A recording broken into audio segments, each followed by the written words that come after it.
My name is Yannis Skoulikaris. I'm working in a European organization, the European Patent Office.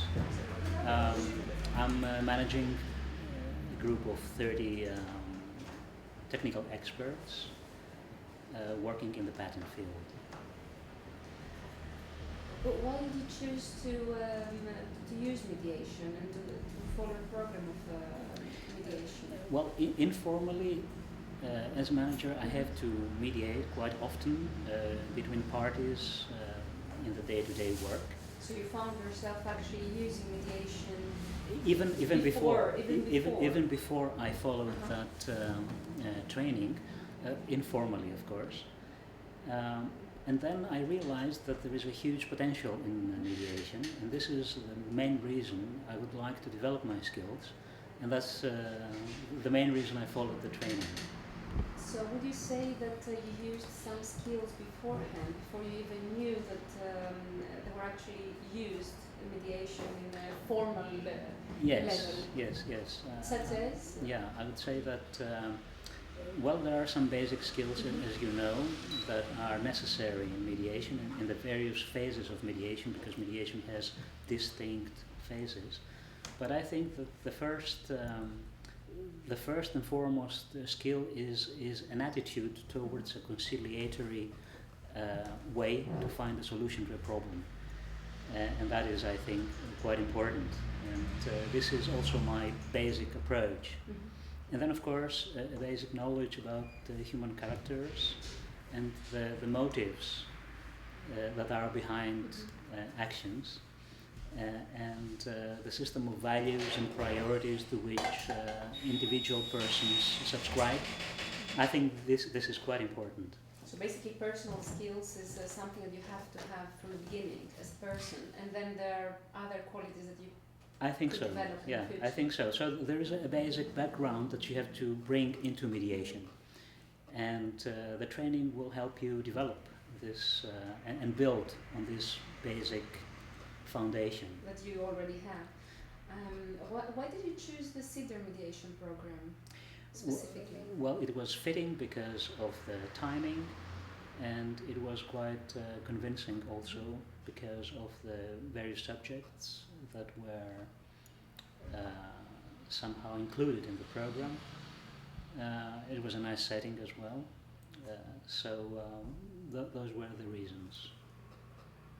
Would you say that you're ready to become a mediator after this program, or depending on the field you're going to use mediation, you have to follow more training? I think I'm ready to deal with mediation in a serious way after that program. I wouldn't say that I'm ready to be a very, very efficient mediator, because obviously it's experience that plays a huge role when it comes to exercising the skills. And with every mediation, I expect that experience grows and efficiency grows as well, and effectivity and effectiveness. I'm very eager to exercise the skills. To put that into practice. Yes. Soon after your mediation training, did you find yourself dealing with some things at the office, for example, in a different way? Did it immediately, gave you something? It did. As a matter of fact, my job, the official job that I'm doing, doesn't really involve mediation. It involves other kinds of interaction. But also in these other kinds of interaction, the basic skills that you gain when you follow this mediation training do contribute. So they give you quite important abilities and skills, which you can use also in other settings. One of these skills, anticipating your next question. Yes, I was going to ask you to do self-assessment maybe.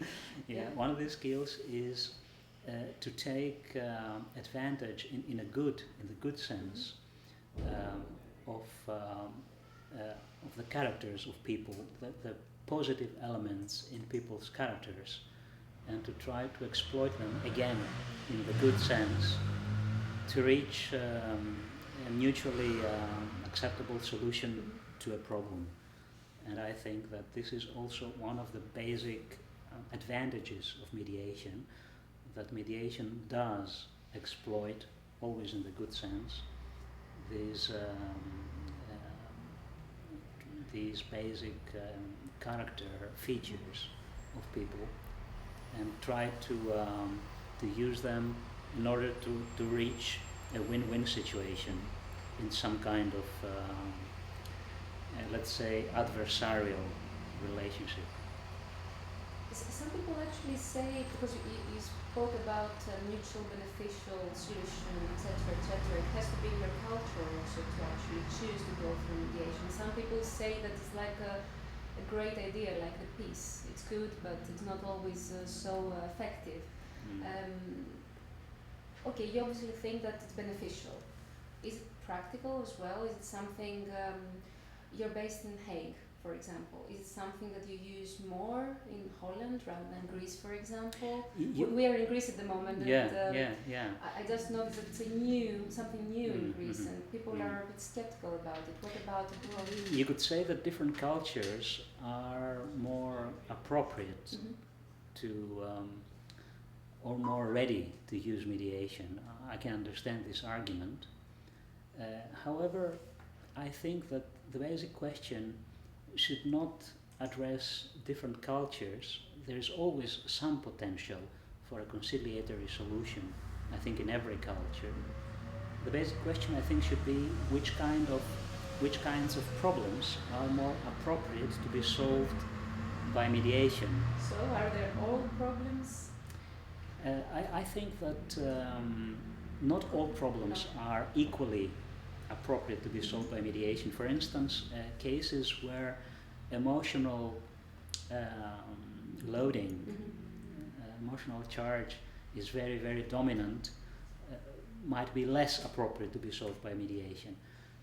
But I think since mediation is a kind of voluntary procedure, and it presupposes that both parties go into the mediation on a voluntary basis, and on top of that do contribute actively during this process, I think that at least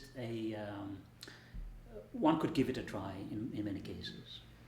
Do you think it would work more if it was obligatory to use mediation? Okay, we understand that this is something you have to be ready to do, to go through mediation, but we see that courts now have lots of cases, it takes lots of time, lots of money and effort to go through the whole process.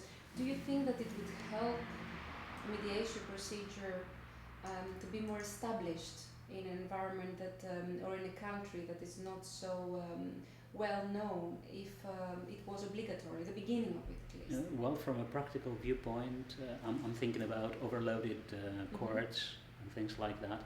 So from a practical viewpoint, I think it would be a good thing. I think that judges, or let me put it like that, I think it's a good thing if judges, when considering a case in front of them and in the frame of a case management procedure, do encourage the parties to try and find a conciliatory solution before they knock on the door of the court. If it works, okay. If it doesn't work, then the court is there. However, in the court, normally, there will be a winning party and a losing party. And in contrast to that, in mediation, the objective, the target, is to have a win-win situation. And that is a huge potential. I think it's a good thing if there is an active encouragement for the parties to go through that process. To at least try before they go into court. Give it a try. Give it a try, yeah. It might work. Yeah. What about you? If we go through a self-assessment, what would you say would be your best skill as a mediator, or some skills that you would like to work towards making better? Yeah, I think what I have been using in the past, and I find it quite beneficial if I use it during mediation, is to try to, in an analytical way, to find out what are the motives and the value systems and priorities of the parties, what is important for them, what really plays a role for them. and try to find it out and concentrate on that, because obviously then you have a better leverage when you steer the process of mediation. That is something that I think it's not only important, but I can deal with that in an efficient way. A factor where I think that I need more development is during the so-called exploration phase, to get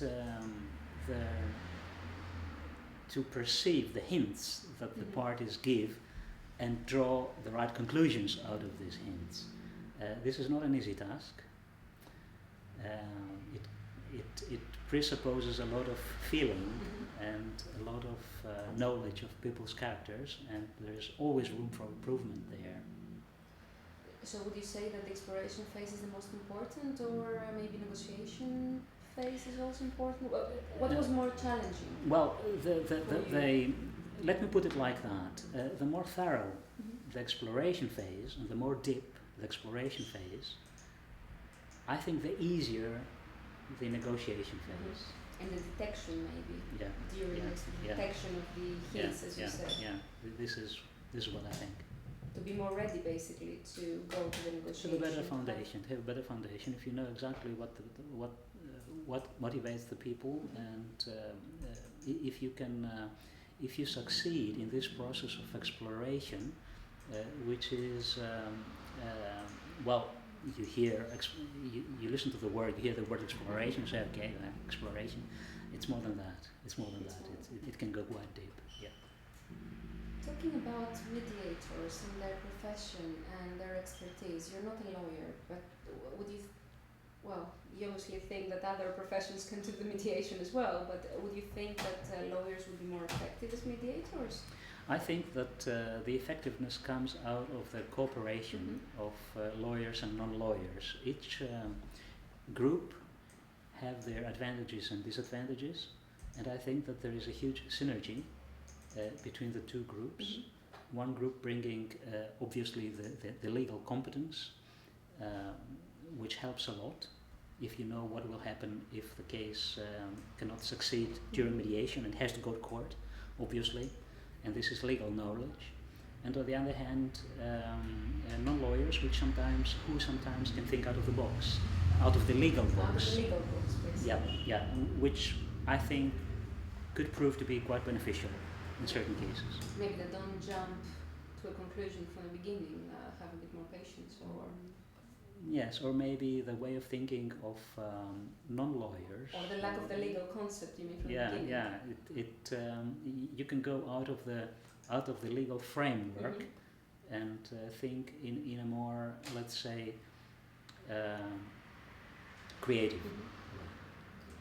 Do you think a mediator should have expertise, or he could be or she could be a mediator to all differences and all different areas? Some cases call for expertise in certain fields, be it legal or be it technical, and the mediator should have the potential to perceive this need and somehow provide for this need if he or she does not have himself the competence. I think this is the real skill, to really to see that some kind of concrete expert knowledge is needed in order to help the mediation mechanism. And that is the skill of the mediation, not to possess necessarily that skill, but to understand that skill is needed and get it somehow. Do you think, because you referred before to the exploration phase, do you think that a knowledge of psychology is needed at all levels of mediation for all mediators? Yeah, not necessarily. You don't necessarily have to be a psychologist to be a good mediator. However, some basic knowledge about people's characters and people's motives is definitely quite helpful. I think that the same thing applies here as with expert knowledge in some technical field or some legal field. So if you can get a synergy and can get the help of a psychologist, if you think that that would help the mediation process, then you should be, let's say, sensitive enough to perceive this need and somehow get it. Provide for it. Yes. How will you try to use mediation in the future? Well, it's not only the professional life, it's everyday life that calls for, that certain circumstances in everyday life call for mediation skills, and you can use it in everyday life, also your personal life as well. But in professional life, of course, in these times, you don't start with a certain job or a certain profession and you stay in this job or in this profession forever. Modern times call for development, also for professional development, and there are ways that, and certain professions that you could direct yourself to, which could profit from these skills or even could use professionally these skills. So I don't know exactly in which field my own professional development will lead me.